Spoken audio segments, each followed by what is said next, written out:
So sa mga nagtatanong, mga paps, ito yung windshield niya. Na tinatanong nyo kung plug and play, fit na fit po siya. At may kasama ng mga bolts and nut, tsaka yung spacer niya dito. So yung mga nagtatanong din kung may tinda kami nito, wala po. Nilagay ko lang po yun. Yan po yung meron na siyang DRL. And then ito, meron sa amin to. Ito out of stock eh. Malalakas to. Meron. Yan. So yan siya. Pag tinitignan mo ng side naman. So yung harap niya kasi ginawa ko na lang na black eh. So ang available talaga sa amin na marami, itong mga crash guard, itong front cover, skid plate, mga ito. Ito yung version 2 na crash guard natin. Itong integrated signal light, wala po kami nito.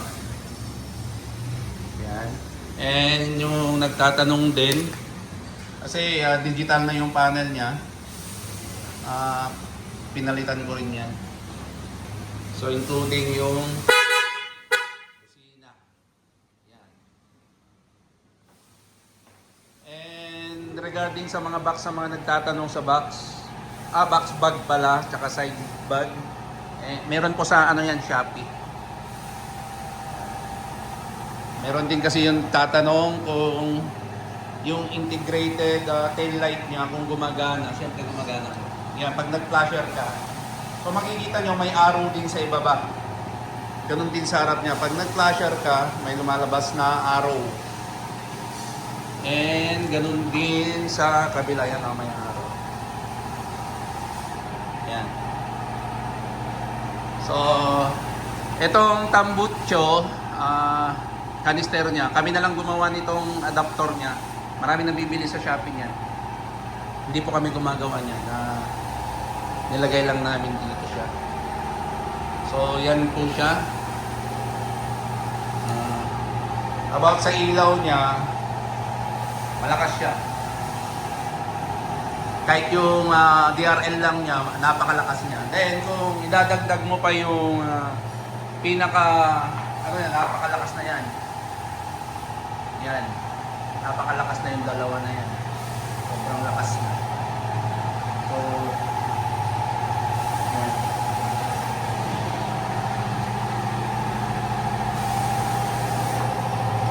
So lahat ito, dito na namin sa Red Moto Shield, lahat ginawa yan, install. Pero yung mga product ng gaya ng mga ilaw, wala po kami nun, no? Orderin nyo na lang sa Shopee. And kasi ang minamanufacture lang namin dito is mga crash guard, bracket, windshield, etc. So yan po siya. Touring concept po yan.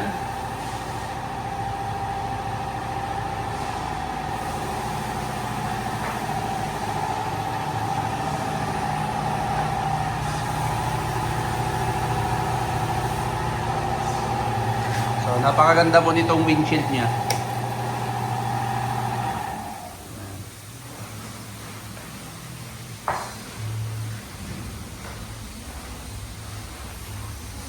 O nga pala, mayroon din ganitong tail tie niya. So, meron akong napanood kasi, nakakuha yata sa amin.